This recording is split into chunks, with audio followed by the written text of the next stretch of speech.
कोई तो जतन कर ले रे।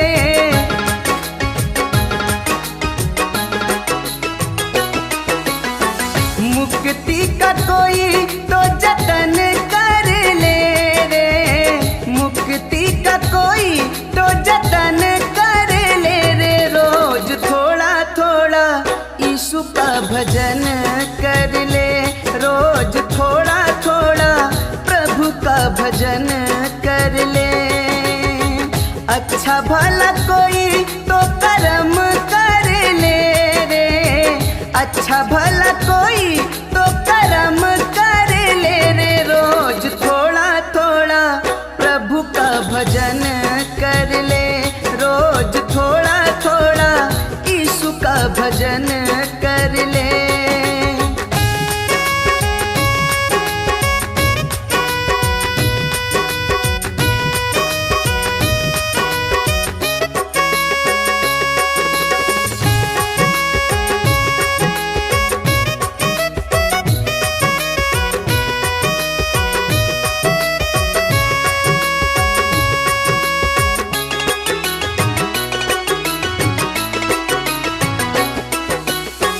भक्ति करेगा तो बड़ा ही सुख पाएगा।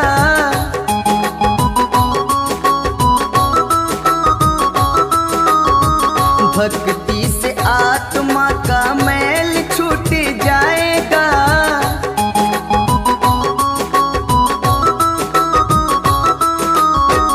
भक्ति करेगा तो बड़ा ही सुख पाएगा।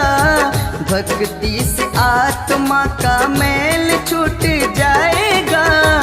आत्मा के साथ साथ मन कर ले रे।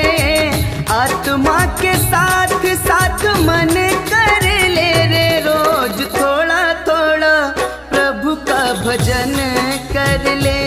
रोज थोड़ा थोड़ा यीशु का भजन कर ले।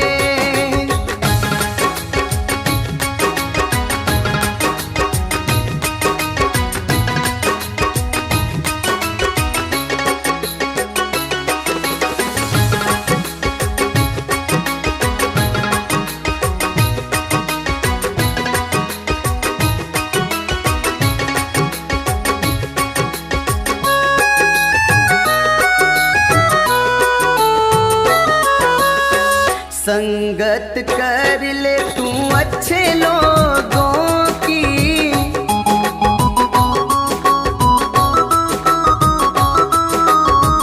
दवा मिल जाएगी सभी रोगों की।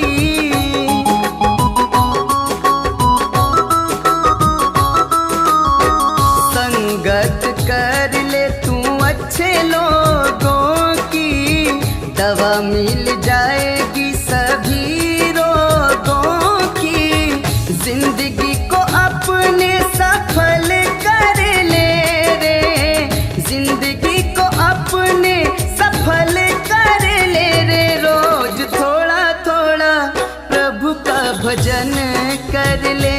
रोज थोड़ा थोड़ा यीशु का भजन कर ले। अच्छा भला कोई तो कर्म कर ले रे।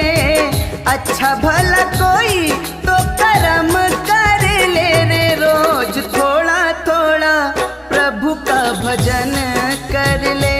रोज थोड़ा थोड़ा यीशु का भजन कर ले।